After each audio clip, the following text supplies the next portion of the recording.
अस्सलाम वालेकुम दोस्तों, कैसे हैं आप? मैं उम्मीद करता हूँ कि आप बहुत अच्छे होंगे, खुशहाल होंगे। दोस्तों, ये रमज़ानुल मुबारक का आखिर अशरा चल रहा है। चंद ही दिन रमज़ानुल मुबारक के ये दिन बचे हुए हैं और कुछ साथी, घर की जो बहुत सारी औरतें एतिकाफ़ में बैठी हुई हैं। बहुत सारे भाई, बड़े बुजुर्ग, वो भी एतिकाफ़ में मस्जिद में बैठे हुए हैं। तो मुझे कुछ साथियों ने पूछा था कि हम एतिकाफ़ में तो बैठ रहे हैं, लेकिन एतिकाफ में बैठ कर के क्या करें? क्या पूरे दिन सोते रहें? क्या पूरी रात सोते रहें? या पूरी रात कुरान ही पढ़ते रहें? या पूरी रात तहज्जुद ही पढ़ते रहें? पूरी रात नफ़लें ही पढ़ते रहें? पूरी रात, पूरे दिन ज़िक्र व अज़कार और तस्बीहात ही पढ़ते रहें? क्या करें? क्या काम करें एतिकाफ में बैठ कर के? तो आज मैं बता रहा हूँ कि एतिकाफ में बैठ कर के हम क्या काम करें। क्योंकि एतिकाफ में जो बैठने वाले थे वो 21वीं शब में बैठ चुके हैं। जो साथी नहीं बैठ चुके, नहीं बैठ पाए, जो औरतें, जो घर की जो है लड़कियां नहीं बैठ पाई हैं, तो उसका तरीका यह है, शब कदर को हासिल करने की, शब कदर को तलाश करने का एक तरीका यह है कि रोजाना जितनी हिम्मत है तहज्जुद की नमाज पढ़ें, पांचों वक्त की नमाज की पाबंदी करें। फजर, जोहर, असर, मगरिब, इशा, ये 5 वक्त की नमाज तो हम पढ़ेंगे ही पढ़ेंगे। इसके अलावा रात में तहज्जुद की नमाज होती है, 12 रकात होती हैं।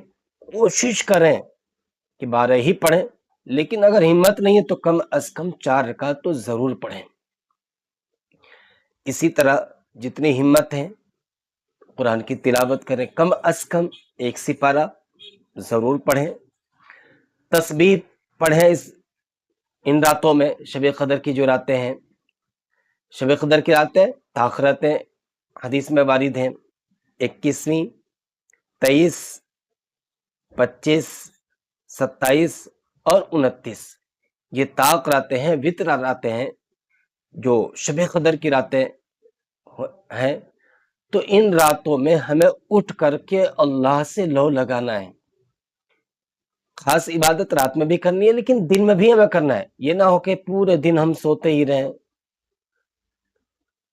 नमाज की पाबंदी तो करनी ही है, लेकिन जहां तक हिम्मत हो सके दिन में कुरान पढ़ें, जिक्र करें।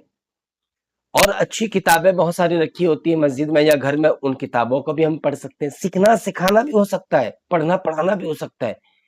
कुरान शरीफ आप पढ़ा सकते हैं, कायदे सिपारे आप पढ़ा सकते हैं। अगर आप पढ़े हुए नहीं हैं तो किसी से हम सीख सकते हैं, कायदा सीख सकते हैं। नमाज सही, जो नमाज अगर नहीं आती है तो नमाज हम सीख सकते हैं, मसला मसाइल हम सीख सकते हैं, कायदे सिपारे सीख सकते हैं, हदीस पाक सल्लल्लाहु अलैहि वसल्लम हम सीख सकते हैं, कुरान पढ़ना और पढ़ाना सीख सकते हैं। ये तमाम चीजें हैं। और अगर ये भी हिम्मत नहीं है तो कम से कम कोशिश करें कि हम दीन का एक माहौल बनाए वहां पर, जहां हम एतिकाफ में बैठे हैं। ये ना हो कि कोई मेहमान आ रहे हैं तो गप्पों में लगे हुए हैं, मोबाइल में लगे हुए हैं, तो फिर शब कदर में एतिकाफ में बैठने का कोई फायदा नहीं है। हस्ब ज़रूरत हम मोबाइल का इस्तेमाल करें, हस्ब ज़रूरत मुलाकातें करें, हस्ब ज़रूरत कोई और ज़रूरियात है उसको पूरी करें। यानी कि पूरे दिन खुराफात और दुनियावी लोगों में ही मशगूल रहे, ये बिल्कुल अच्छी चीज़ नहीं है एतिकाफ में बैठने वालों के लिए। एतिकाफ में बैठ करके हम सिर्फ शब कदर की तलाश की नियत करें और अल्लाह से लौ लगाएं।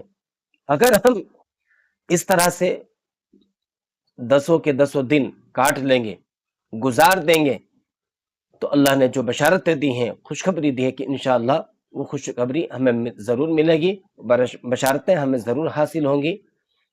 तो मैं उम्मीद करता हूँ कि शब कदर में हम ये थोड़े थोड़े अमल, थोड़े थोड़े काम हम ज़रूर करेंगे।